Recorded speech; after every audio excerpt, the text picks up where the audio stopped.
ফার্স্টে নিয়েছি 1 কাপ দুধ, 1 table spoon plus half table spoon চিনি। চুলার আঁচটাকে অফ রেখে চিনিটাকে ফার্স্টে মিক্স করে নেব।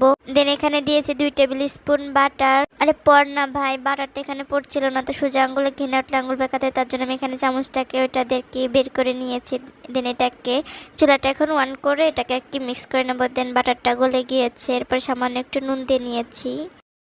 আর দুধটা গরম যখন হয়ে যাবে তখন আমি চুলাটাকে অফ করে একটু ঠান্ডা করে 1 কাপ আর সামান্য একটু ময়দা দিয়ে নিয়েছি। তো এখানে ময়দাটা অনেক কমে গেছিলো, ব্যাটারটা আমার পাতলা হয়ে গেছিলো। তোমরা এখানে 1 কাপ আর হাফ কাপ ময়দা দেবে। এরপর এগুলোকে ভালো করে মিক্স করে নেবে। মিক্স করা হয়ে গেলে ঠান্ডা হওয়ার জন্য 5 থেকে 10 মিনিট, মানে যতক্ষণ না ঠান্ডা হয় ততক্ষণ রেখে দেবে। তো এখানে আমি ঠান্ডা করে একটা ডিম দিয়ে নিয়েছি আর সামান্য একটু ভ্যানিলা এসেন্স দিয়েছি। তোমরা যে কোনো এসেন্স দিতে পারো যেটা তোমাদের কাছে ভালো লাগে। তো এরপরে ভ্যানিলা এসেন্সটা দিয়ে এটাকে ভালো করে মিক্স করে নেব। যেহেতু আমি 1 কাপ ময়দা দিয়েছিলাম তার জন্য যেমন পাতলা হয়ে গিয়েছিল, বাট আমি পরে বুঝছি যে আরও ময়দা দিলে ভালো হতো, তখন আমি ভাবি না। তারপরে আমি একটা পাইপিং ব্যাগ এভাবে গ্লাসে রেখে সম্পূর্ণ বেটারটাকে দিয়ে নেব।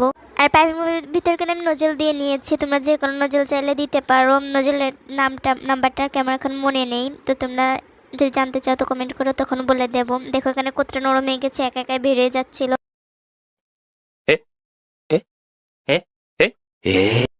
তো এখানে আমি বানাতে চাচ্ছিলাম কোনটার হয়ে গেল কোনটা, আমার সবসময় মনে হয়। তো ফার্স্ট বার তো একটু ভুল হয়েছেই। এরপর এখানে আমি পকি এটা ট্রাই করি, তো দেখা যাক এটা কেমন হয়।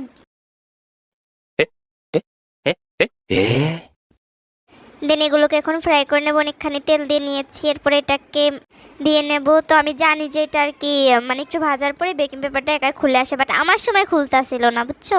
তো এখানে আমি অনেক টানটানি করে যুদ্ধ করি, তারপর আসছিল না। আর ওইটা চেহারাই খারাপ হয়ে গেল। তো যাই হোক, এরপরে আমার আর ওই ঢং করতে ইচ্ছা করছিল না, তো তারপর আমি অনেক ছোটো ছোটো করে দিয়ে দিই, কারণ টেস্টটা একই আসবে। তো স্টাইলের কোনো প্রয়োজন নেই। আর আমার ধৈর্য নেই, তো গরমের ভিতরে এত সুন্দর করে ভাজবা, সুন্দর করে ভাজিও কি হলোই না। তো ভাবলাম যে এটাকে একটু সুন্দর করে সাজাই। অন্তত পক্ষে দিয়ে আমার কাছে চকলেট ছিল না, বাট চকলেট ইমালশনটা ছিল, তো এটা দিয়ে আর কি এটাকে একটু কার্টুন আর্ট করছিলাম। মানে এটা কি হলো। তো যাই হোক, যেমনই হোক একটু কষ্ট করছে, যেমন টেস্টটা ভালো হয়েছিল। টেস্টটা মানে ঠান্ডার পর একটু মচমচে